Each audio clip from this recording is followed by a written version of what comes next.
Hi everyone, आज ये 28 जुलाई 2026 के इंपॉर्टेंट करंट अफेयर को डिस्कस करते हैं। So let's get started without any further delay. प्रश्न संख्या 1 से स्टार्ट करते हैं। नासा के प्रैक्टिस मिशन का क्या उद्देश्य है?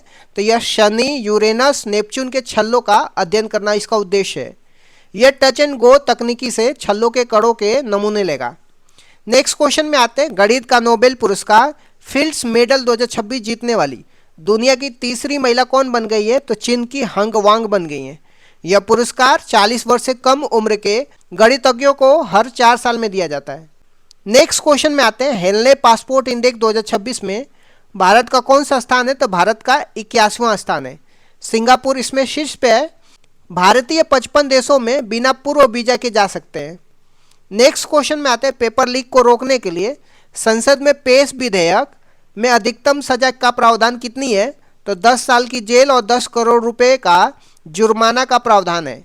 इसमें फास्ट ट्रैक कोर्ट बनाने का भी प्रावधान शामिल है, तो ये भी आपको ध्यान में रखना है। नेक्स्ट क्वेश्चन में आते हैं। किस देश के वैज्ञानिकों ने बैक्टीरिया आधारित सेल्फ हीलिंग कंक्रीट विकसित की है? तो नीदरलैंड के हेंस जोकर्स ने बैक्टीरिया आधारित सेल्फ हीलिंग कंक्रीट विकसित किया है। इसमें बेसिलस बैक्टीरिया कैल्शियम कार्बोनेट का उत्सर्जन कर दरारें खुद भर लेगा। नेक्स्ट क्वेश्चन में आते हैं। सारनाथ का प्राचीन बौद्ध स्थल भारत का कौन सा यूनेस्को विश्व धरोहर स्थल बनाया? तो यह 45वां बन गया है। सारनाथ की बात करते हैं तो यह बनारस यूपी में है और इसकी घोषणा बुसान दक्षिण कोरिया में 48वीं बैठक के दौरान हुई है। इसमें चौखंडी स्तूप और अशोक स्तंभ शामिल है, तो यह भी आपको ध्यान में रखना है। नेक्स्ट क्वेश्चन में आते हैं। कॉमनवेल्थ गेम 2026 ग्लासगो में भारत के लिए पहला स्वर्ण पदक किसने जीता है? तो मीराबाई चानू ने 48 किग्रा वेट लिफ्टिंग में पहला स्वर्ण पदक जीता है कॉमनवेल्थ गेम 2026 ग्लासगो में। उन्होंने कुल 190 किग्रा वजन उठाया। यह उनकी CWG में स्वर्ण की हैट्रिक है। नेक्स्ट क्वेश्चन में आते हैं। परीक्षा सुधारों के लिए किसकी अध्यक्षता में टास्क फोर्स का गठन किया गया है? तो नंदन नीलेकणी की अध्यक्षता में टास्क फोर्स का गठन किया गया है। इस टास्क फोर्स में इसरो के पूर्व चेयरमैन सोमनाथ भी शामिल है, तो यह भी आपको ध्यान में रखना है। नेक्स्ट क्वेश्चन में आते हैं। ग्लोबल फाइनेंस में किस बैंक को दुनिया का सर्वश्रेष्ठ कंज्यूमर बैंक घोषित किया गया है? तो स्टेट बैंक ऑफ इंडिया को ग्लोबल फाइनेंस में दुनिया का सर्वश्रेष्ठ कंज्यूमर बैंक घोषित किया गया है।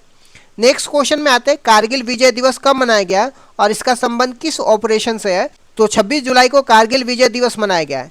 इसका संबंध ऑपरेशन विजय से है। वायुसेना ने सफेद सागर और नौसेना ने तलवार ऑपरेशन चलाया था। नेक्स्ट क्वेश्चन में आते हैं। 23वें फीफा वर्ल्ड कप 2026 का खिताब किसने जीता है? तो स्पेन ने जीता है अर्जेंटीना को हरा करके। 1-0 से स्पेन ने अर्जेंटीना को हराया, तो ये भी आपको ध्यान में रखना है। गोल्डन बूट की बात करते हैं। किलियन एम्बाप्पे फ्रांस को मिला है और सर्वश्रेष्ठ खिलाड़ी गोल्डन बॉल रोड्री बने हैं, तो ये भी आपको ध्यान में रखना है। नेक्स्ट क्वेश्चन में आते हैं। भारत के पहले 2 जियोथर्मल कुएं कहाँ पे शुरू हुए हैं? तो पुंगा घाटी लद्दाख में शुरू हुए। यह 14,000 फीट की ऊंचाई पर स्थित है। इसमें 1 मेगावाट का ऊर्जा मिलेगा।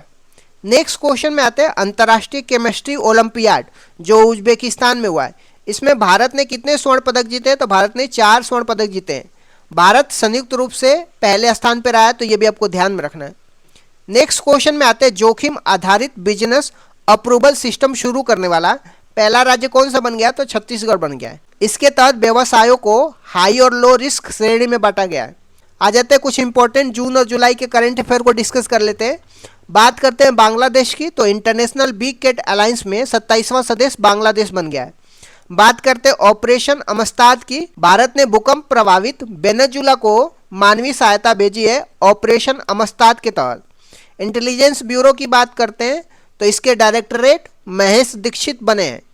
उत्तराखंड की बात करते हैं तो उल्लास पहल के तहत देश का 6ठा पूर्णतः साक्षर राज्य बन गया है। जंगली बैगन की बात करते हैं तो सोलनम पंडाई नामक नारंगी रंग की प्रजाति अंडमान में खोजी गई है। गगन नेविगेशन की बात करते हैं तो इंडिगो जेट विमान की उदयपुर में सफल लैंडिंग के लिए इस्तेमाल किया गया है। इस तरीके से मैंने कुछ इंपॉर्टेंट करंट अफेयर को डिस्कस कर दिया। Thank you so much guys, keep loving, keep supporting, bye bye you. पंचवर्षीय योजना के बारे में मैंने डिस्कस तो किया है, बट एक बार फिर से मैं पंचवर्षीय योजना के बारे में रिवीजन करा देता हूँ। पहली पंचवर्षीय योजना 1951 से 56 तक थी। इसकी मुख्य विशेषताएं क्या थी? इसका टाइम पीरियड की बात कर, यह योजना 1 अप्रैल 1951 से लेकर के 1956 तक चली थी। मॉडल की बात करते हैं, यह हेरोल्ड डोमर मॉडल पर आधारित थी और इसका प्रारूप KN राज ने तैयार किया था। उद्देश्य क्या था पहली पंचवर्षीय योजना का? इसका मुख्य ध्यान कृषि एग्रीकल्चर पर था। विकास की दर की बात करते हैं, जो लक्ष्य था 2.1% था, लेकिन 3.6% की वृद्धि हासिल की गई थी, जो लक्ष्य से अधिक थी। दूसरी पंचवर्षीय योजना 1956 से 1961 के प्रमुख बिंदु क्या थे? दूसरी पंचवर्षीय योजना की अवधि की बात करते हैं, 1956 से 1961 तक रहता है। मॉडल की बात करते हैं, यह महाल नोबिस मॉडल पर आधारित थी। इसका जो उद्देश्य था, इस योजना में भारी उद्योगों पर बल दिया गया, जिसमें प्रमुख उपलब्धियां थी। इसी योजना के दौरान भिलाई छत्तीसगढ़, राउरकेला उड़ीसा, दुर्गापुर पश्चिम बंगाल में आयरन स्टील प्लांट स्थापित किए गए। विकास की दर की बात करते हैं, लक्ष्य 4.5% का था और प्राप्ति 4.27% थी। तीसरी पंचवर्षीय योजना 1961 से 66 तक क्यों असफल रही थी? 1961 से 66 तक तीसरी पंचवर्षीय योजना थी। यह मॉडल सुखमय चक्रवर्ती मॉडल पर आधारित थी। इसका उद्देश्य था कृषि और उद्योग दोनों पर बल देना।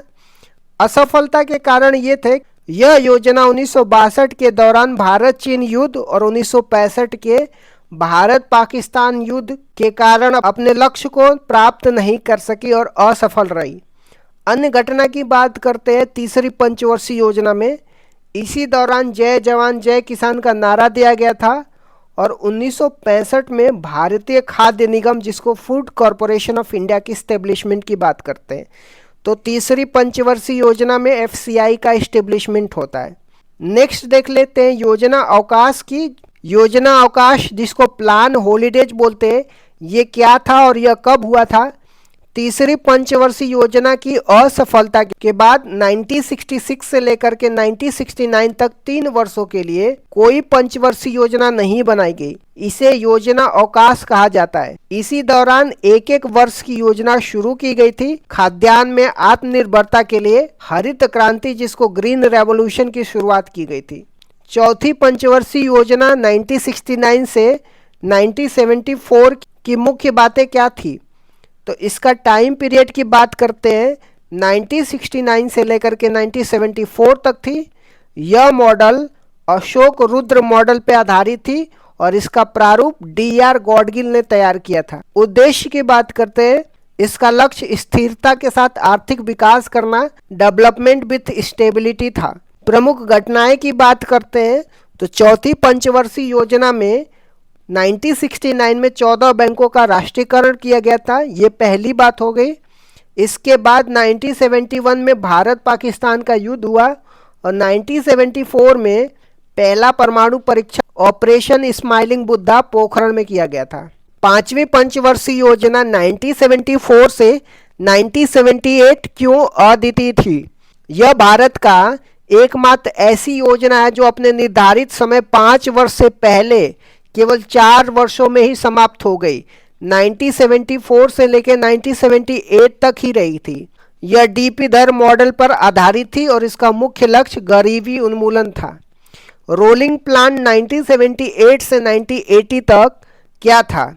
1978 में सरकार बदलने के बाद मोरारजी देसाई की जनता पार्टी सरकार ने पंचवर्षीय योजना को समाप्त कर रोलिंग प्लान शुरू किया था। विश्व में इसके जनक डॉक्टर गुरनार मिर्डर थे। उनकी पुस्तक एशियन ड्रामा में इसका उल्लेख है और भारत में इसे लक्कड़वाला ने लागू किया था। छठवीं पंचवर्षीय योजना 1980 से 1985 के दौरान क्या महत्वपूर्ण घटनाएं हुई थी? यह मॉडल आगात निर्गत मॉडल पर आधारित था, जिसको इनपुट आउटपुट मॉडल बोला जाता है। इसका उद्देश्य रोजगार सृजन और गरीबी उन्मूलन था। प्रमुख घटनाएं की बात करते हैं, तो छठवीं पंचवर्षीय योजना में नाबार्ड की एस्टेब्लिशमेंट किया जाता है 1982 में। 6 और बैंकों का राष्ट्रीयकरण किया जाता है 1980 में। ऑपरेशन ब्लू स्टार और ऑपरेशन मेघदूत 1984 में चलाया जाता है। ऑपरेशन मेघदूत सियाचिन पर कब्जा करने के लिए। 7वीं पंचवर्षीय योजना 1985 से लेकर के 1990 तक क्या नारा था? इस योजना का प्रसिद्ध नारा रोटी रोजी और उत्पादकता या भोजन काम और उत्पादकता था। इसी योजना के दौरान 1988 में सेबी की स्थापना होती है, जिसको security and exchange board of India बोलते हैं। एलपीजी सुधार कब और क्यों अपनाए गए थे? 1990 से 92 के योजना अवकाश के दौरान 1991 में भारत में विदेशी मुद्रा भंडार का संकट उत्पन्न हो गया था। उस समय प्रधानमंत्री पीवी नरसिम्हा राव और वित्त मंत्री डॉक्टर मनमोहन सिंह थे। इस संकट से निपटने के लिए 1991 में नई आर्थिक नीति अपनाई गई थी, जिसे एलपीजी सुधार कहा गया था। जो न्यू इकोनॉमी पॉलिसी अपनाई गई थी, जिसमें उदारीकरण, निजीकरण या वैश्वीकरण की बात की जाती है।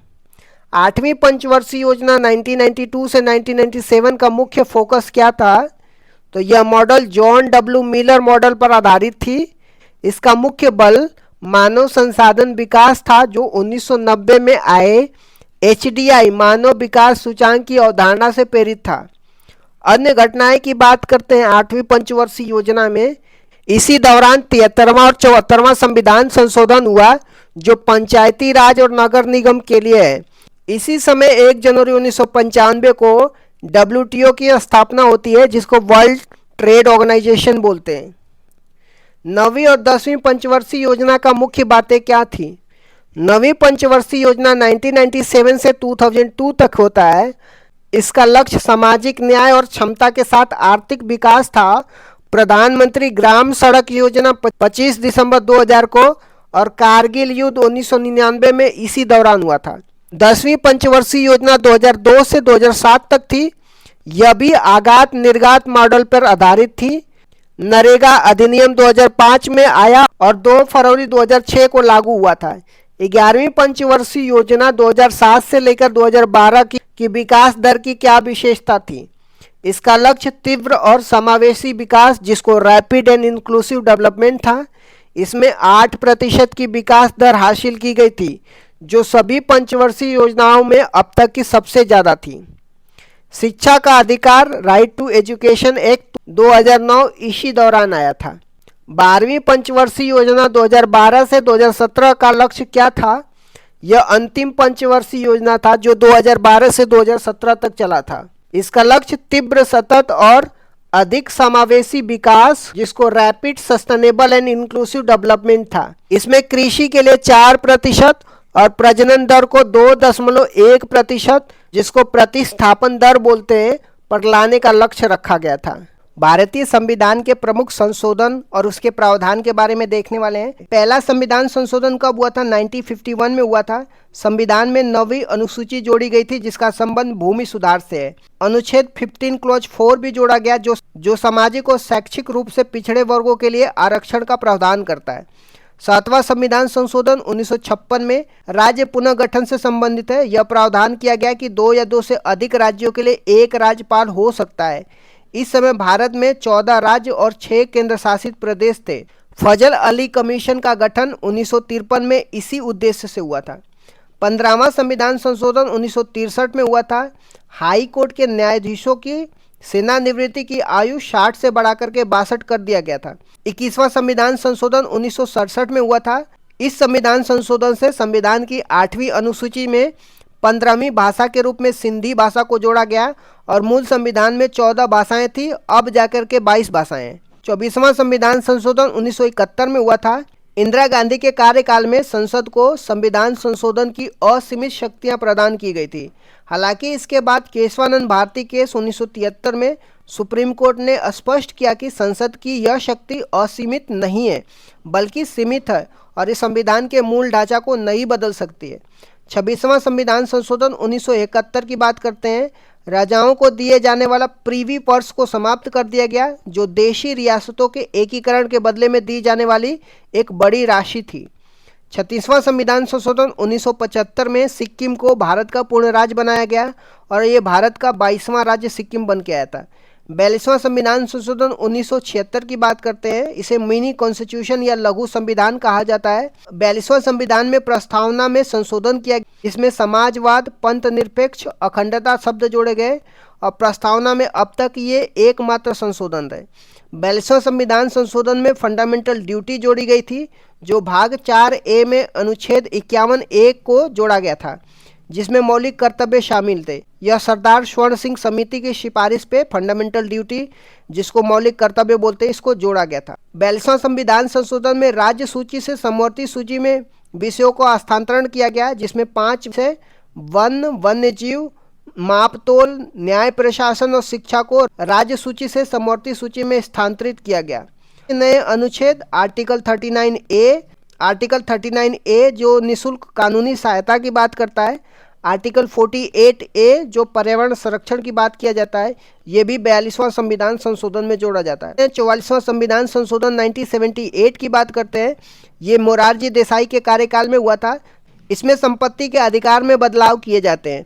संपत्ति के अधिकार को मौलिक अधिकार की सूची से हटा करके इसे कानूनी अधिकार, जिसको लीगल राइट बनाया गया, जो अब अनुच्छेद 300A में है। पहले संपत्ति का अधिकार अनुच्छेद 31 में था। राष्ट्रीय आपातकाल, नेशनल इमरजेंसी की बात करते हैं। इसमें राष्ट्रीय आपातकाल के लिए आंतरिक अशांति के स्थान पे सशस्त्र विद्रोह शब्द का प्रयोग किया गया। राष्ट्रीय आपातकाल लगने के लिए कैबिनेट की लिखित अनुमति को अनिवार्य किया गया। संविधान में कैबिनेट शब्द की पहली बार उल्लेख इसी संशोधन में हुआ था। आ जाते हैं 52वां संविधान संशोधन की बात करते हैं, जो 1985 में हुआ था। राजीव गांधी के कार्यकाल में दल बदल विरोधी कानून आया था, जिसको एंटी डिफेक्शन लॉ बोलते हैं। संविधान में 10वीं सूची जोड़ी गई, जिसका उद्देश्य दल बदल को रोकना था। आ जाते हैं 61वें संविधान संशोधन, जो 1989 में हुआ था। यह राजीव गांधी के कार्यकाल में मतदान की आयु 21 वर्ष से घटा करके 18 वर्ष कर दी गई थी। अब आ जाते हैं 73वां संविधान संशोधन 1992 में। पंचायती राज व्यवस्था या ग्रामीण स्थानीय स्वशासन से संबंधित है। संविधान के भाग 9 और 11वीं अनुसूची जोड़ी गई, जो पंचायती राज से संबंधित है। भाग 9 में अनुच्छेद 243 से लेकर के 243O शामिल किया गया।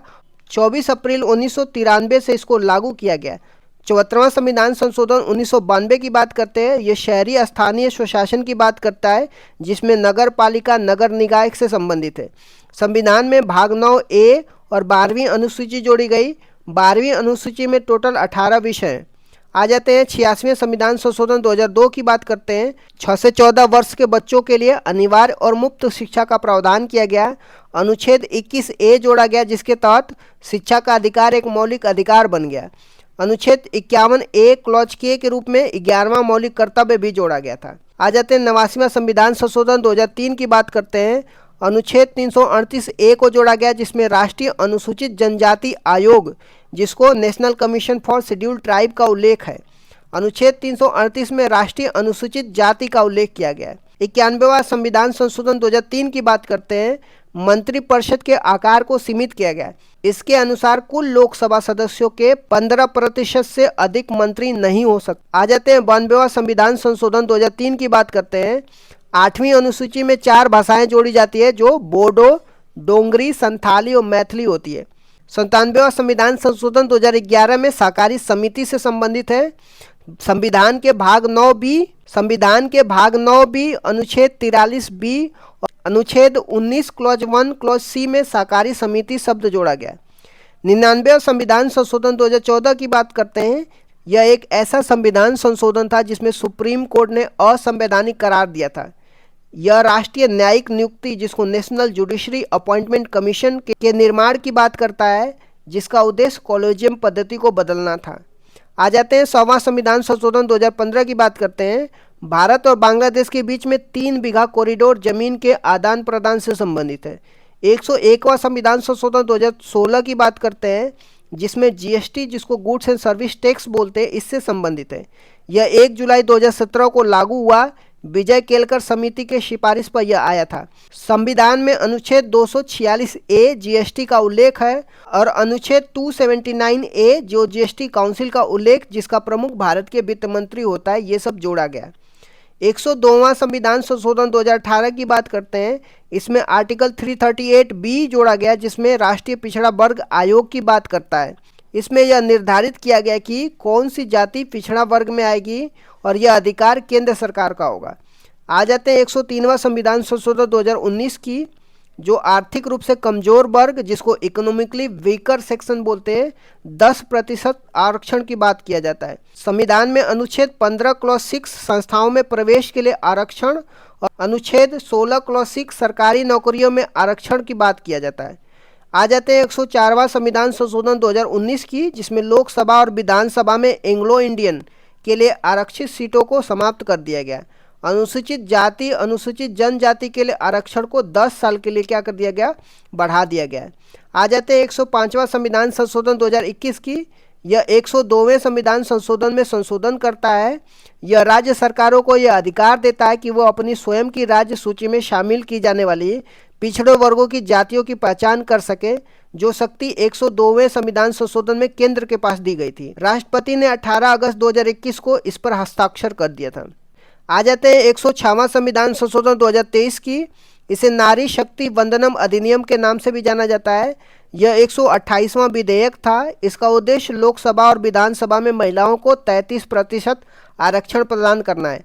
इसे अर्जुन मेघवाल ने पेश किया था और राष्ट्रपति ने इसे 28 सितंबर 2023 को सहमति दे दी थी। यह अगला परिसीमन 2026 के बाद लागू होने वाले चुनाव में लागू होगा। आ जाते हैं 129वां संविधान संशोधन विधेयक की। ये संविधान संशोधन विधेयक है जो प्रस्तावित किया गया है। भारत का नवीनतम विधेयक है। जो यह वन नेशन वन इलेक्शन की बात किया जाता है, जो एक राष्ट्र एक चुनाव से संबंधित है। यह रामनाथ कोविंद कमेटी की सिफारिश पर पेश किया गया था।